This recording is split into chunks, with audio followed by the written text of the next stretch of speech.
प्रधानमंत्री नरेंद्र मोदी ने जिस दिन राहुल गांधी ने अमेठी छोड़कर रायबरेली को चुना, उन्होंने कहा भाई फैसला हो गया, किसी पोल सर्वे नतीजे की जरूरत नहीं, आज ही नतीजा आ गया, कांग्रेस पार्टी 40 का नंबर पार नहीं कर रही है।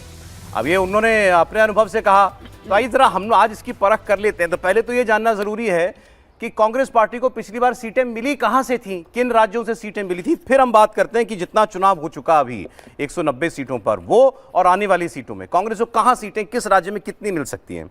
अब कांग्रेस के जो दो बड़े राज्य थे वो थे केरल और पंजाब। केरल में 15 सीटें मिली थी और पंजाब में मिली थी 8 सीटें। तमिलनाडु भी 8 था और तमिलनाडु भी 8 था। तो 15, 8, 23 और 23 और 8 31 सीटें तो सीधे सीधे 3 राज्यों से हो जाती हैं, केरल, पंजाब और तमिलनाडु। इसके अलावा असम की 3, बिहार की 1, गोवा की 1, कर्नाटक की 1, मध्य प्रदेश की 1, महाराष्ट्र की 1, मेघालय की 1, उड़ीसा की 1, यूपी की 1 जो रायबरेली थी, अब पता नहीं रहेगी कि नहीं रहेगी, पश्चिम बंगाल में 2 सीटें, अंडमान निकोबार, पुडुचेरी, झारखंड में 1, छत्तीसगढ़ में 2, तेलंगाना में 3। ये पूरा उनका ग्राफ था। तो पहले आइए जब इन तीनों बड़े राज्यों की हम बात कर लेते हैं प्लस तेलंगाना। तो हम डिस्कस करेंगे पहले आपके सामने केरल के बाद पंजाब के बाद तमिलनाडु और उसके बाद करेंगे तेलंगाना। इन राज्यों की बात हम कर लेते हैं। चलिए मुझे बताएं साहब, केरल में इस बार क्या आसार दिखाई दे रहे हैं आपको?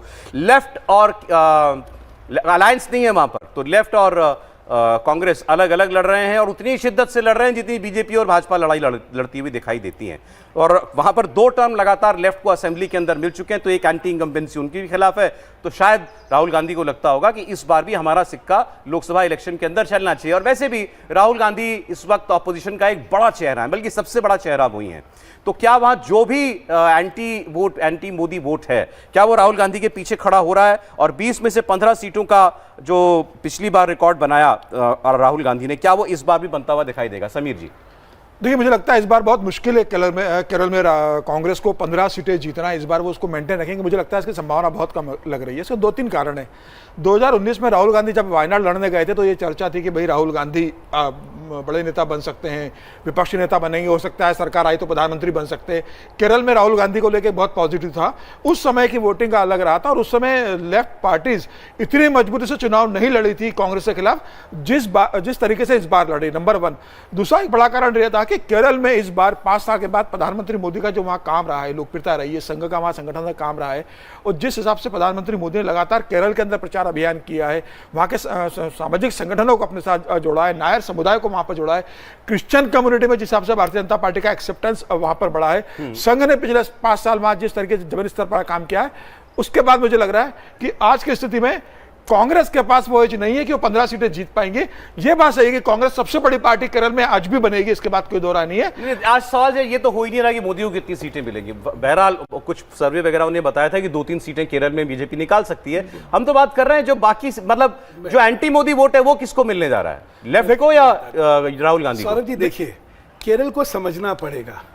केरल का इतिहास क्या था कि ऑल्टरनेट, एक बार कांग्रेस, एक बार लेफ्ट, एक बार कांग्रेस। पिछली बार पहली बार है राहुल गांधी जीते और उसके बाद जिस तरह उन्होंने वहां पे केरल के लोगों को निराश करा, उसके बाद जब विधानसभा चुनाव हुई तो दोबारा जो है लेफ्ट फ्रंट आया और अब की बार धड़ल्ले से आया।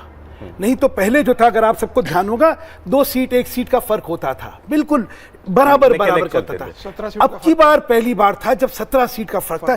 एकदम से ये रिजेक्शन जो था, कांग्रेस का रिजेक्शन हुआ था और वही ट्रेंड बहुत आगे तक चला गया है। केरल के अंदर आज कोई कांग्रेस 2 सीटें 3 सीटें ले जाए, इससे ज्यादा आप कह रहे हैं लोकसभा में। मैं बड़ा हैरान हूं जब आप ये कह रहे हैं कि सबसे बड़ी पार्टी के रूप में उभरेगी। इस समय वहां हाल ये है कि कांग्रेस अगर 2-3 सीट भी ले गई, वायनाड का भी जो है वो ले जा रही है नहीं ले जा रही, उससे भी प्रश्न चिन्ह है।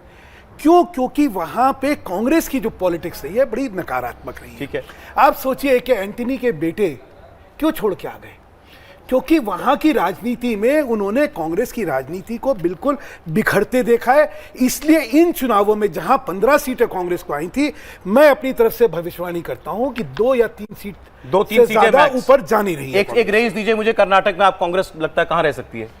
मुझे लगता है कर्नाटक में 2019 में कांग्रेस को सिर्फ 1 सीट मिली थी, बेंगलोर ग्रामीण से, जहां डीके शिव कुमार के भाई जीते थे। नहीं, केरल, सॉरी, केरल मुझे लगता है कि कांग्रेस को इस बार 15 सीटें तो नहीं मिलेगी, लेकिन मुझे लगता है कि 8 से 10 सीटें कांग्रेस इस बार। आप कह रहे हैं 8-10, ये कह रहे हैं 2-3। राहुल जी देखिए, केरल में संघ का काम बहुत समय से चलता है, कभी भी बहुत कोशिशें रही है और इनरोड्स जो हैं तब भी जो है बीजेपी नहीं बनवा पाई वहाँ केरल में।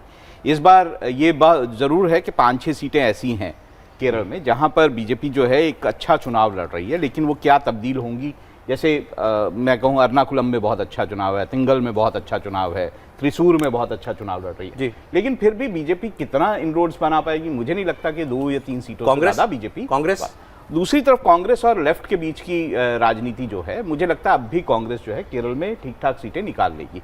हो सकता है जितनी 15 सीटें उसने पिछली बार जीती थी शायद वो आंकड़ा कांग्रेस ना जीत पाए, लेकिन हाँ 10 से 12 सीटें वो फिर लार्जेस्ट पार्टी बनेंगे आपको लगता है? जी हर्षवर्धन जी। देखिए, मुझे भी लगता है कि कांग्रेस केरल में सबसे बड़ी पार्टी बनेगी लोकसभा में, और क्यों बनेगी इसको समझना बहुत ज़रूरी है। जो हम लोग देश के परिदृश्य में बात कर रहे हैं, केरल में उसको कांग्रेस पार्टी ने लागू कर दिया है। आपको ध्यान में होगा जब वायनाड से नामांकन हो रहा था तो जो झंडे थे कांग्रेस के वो नहीं थे। हाँ नहीं थे। सीपीआई के जो सीपीएम के मुख्यमंत्री हैं पिनराई विजयन, उन्होंने क्या कहा? जो सीपीआई की जो महासचिव डी राजा की पत्नी एनी राजा हैं जो प्रत्याशी, उन्होंने क्या कहा? उन्होंने कहा कांग्रेस नहीं चाहती थी कि उनके झंडे के साथ मुस्लिम लीग का भी झंडा दिखे। वो झंडा दिखेगा तो वो डर रहे हैं भारतीय जनता पार्टी से। इसका मतलब क्या हुआ? कांग्रेस को ये बहुत अच्छे से पता है मुस्लिम सेंटिमेंट जरा सा भी हर्ट नहीं होना चाहिए। जो एक पोलराइजेशन की भी बात की जा रही है कि शायद इस बार जो चर्च पहली बार हुआ है, मैं अनिल एंटनी के ही पोस्ट से ही मुझे पता चला कि इस बार केरल की जो सबसे बड़ी चर्च है उसके जो पादरी हैं, प्रीस्ट हैं, उन्होंने कहा कि हम भारतीय जनता पार्टी को सपोर्ट कर रहे हैं।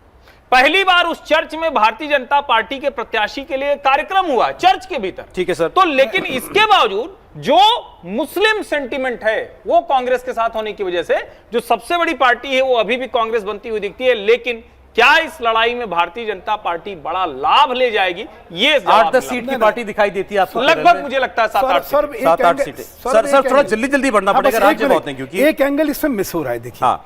क्या है जो इन्होंने कहा, बहुत सही बात कही कि कांग्रेस वहां पे मुस्लिम पार्टी हो गई है पीएफआई के साथ होने की वजह से, और वैसे भी उनका सारा ध्यान मुसलमान वोट पे है।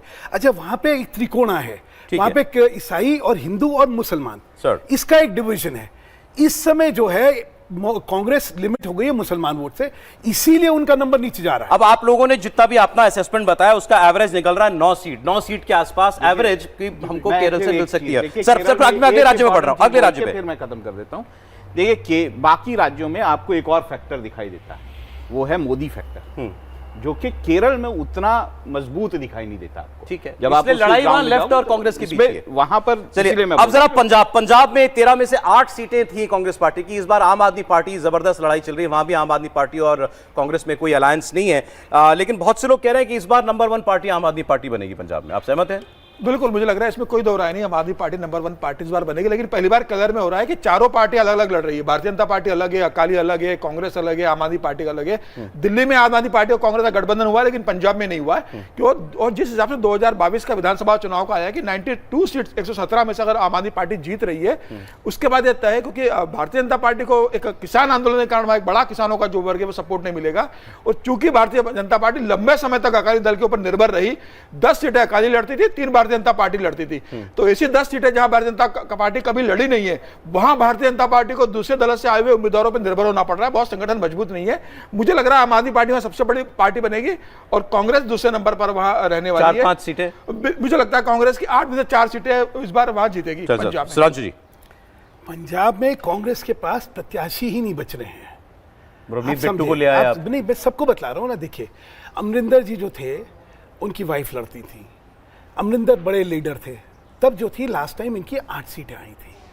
अब हाल ये है कि इनके पास प्रत्याशी ही नहीं है, तो मुझे नहीं लगता 4 सीटों की जो बातें चल रही हैं वो कहां से आएंगी, क्योंकि इस समय वहां पे पंजाब का चुनाव कांग्रेस चुनाव लड़ने के लिए लड़ रही है, जीतने के लिए नहीं लड़ रही। ओके, तो इस ऐसी स्थिति में मैं भी पूरे पंजाब में कौन जीतेगा उसमें जाना है, क्योंकि आपका जो सारा ये था, इन्होंने 4 से 5 का आपने कहा, उससे कमी होंगी, उससे भी कम है। चलिए 3 लिख लेता हूं मैं। और आप बताइए सर पंजाब। देखिए मुझे लगता है पंजाब एक तरफा आपको चुनाव दिखाई देगा, वो है आप का चुनाव। ऑलराइट। और मुझे नहीं लगता कि कांग्रेस बड़ी मुश्किल में होगी, मुश्किल से अगर 1 सीट जीत जाए तो भी बहुत बड़ी। ऑलराइट, ठीक। मैं इनकी बात का समर्थन करूंगा। वैसे नहीं, मुझे राहुल लगता है की। कांग्रेस मतलब चूंकि 8 सीटें थी उसकी, तो उसका नुकसान तो वहां बहुत है, लेकिन 2 से 3 सीटें ऐसी हैं जहां वो चुनाव बेहतर लड़ती हुई दिख रही है। अब ये अगर इस वाले गणित पर जाएं तब तो ये भी हो सकता है कि भारतीय जनता पार्टी उसको बहुत बड़ा लाभ हो जाए, क्योंकि 6 ऐसी कम से कम सीटें हैं जहां भारतीय जनता पार्टी कैंडिडेट के सिलेक्शन के तौर पर सबसे बेहतर दिखती है। यानी